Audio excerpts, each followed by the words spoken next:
Hey there, Tad Hargrave from Marketing for Hippies here, and today's video is about niching. And the idea that niching is actually trying to figure out your own niche is a very unnatural situation. So, what I mean by that is, it seems to me in most traditional cultures around the world, you never named yourself. You never determined your own name. You were always on the receiving end of a name. And the name was a affirmation in some way that you'd been seen, that you'd been recognized, that the way you moved in the world had been witnessed and then articulated by other people and distilled down to a name that could really, people could recognize you by. And you would never come up with it yourself. It would be the elders in the community who would have spent a lifetime watching you and discussing and coming up with a name that fit, a name that was just right.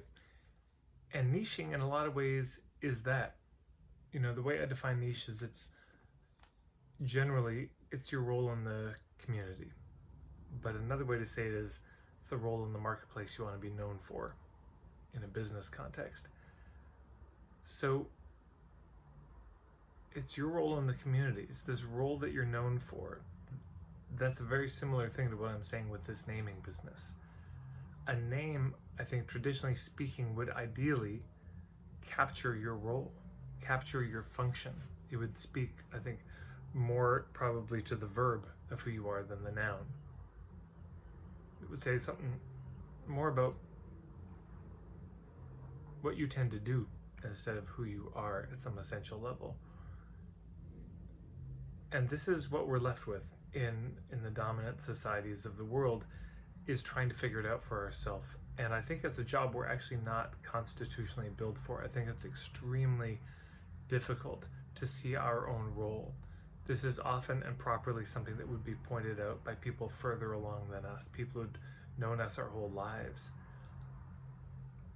And so everything I do with niching is a kind of testimony to the bruise that was left from whatever happened to all of our ancestors and all of our cultures, that it became this.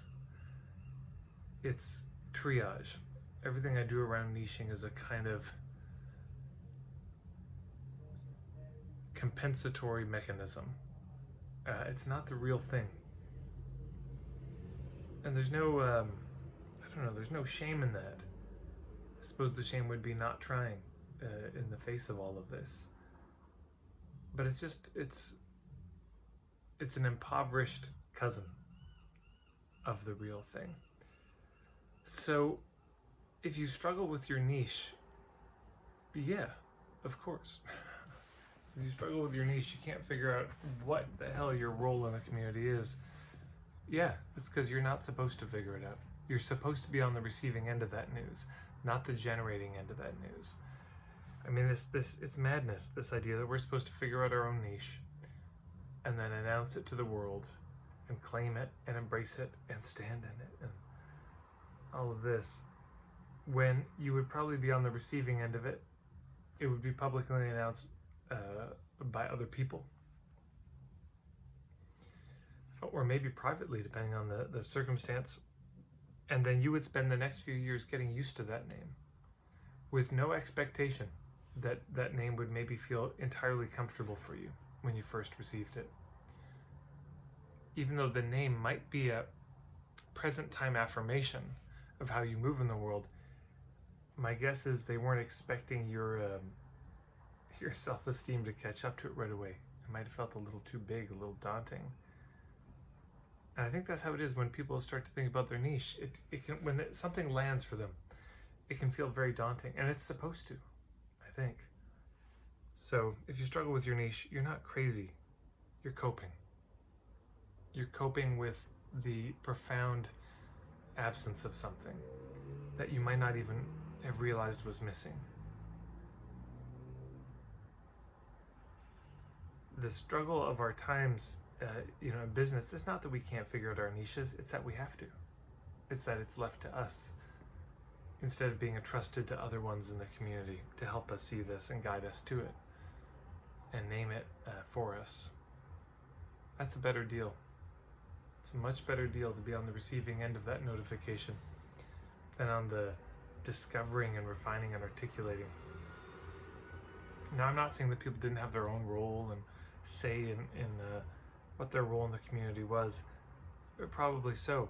I'm just saying most of the rest of the community probably already knew beforehand, if such a pronouncement ever came. The writing was already on the wall. So this would be my hope, is that in what we do in our businesses, but also outside of our businesses, we're trying to build the foundations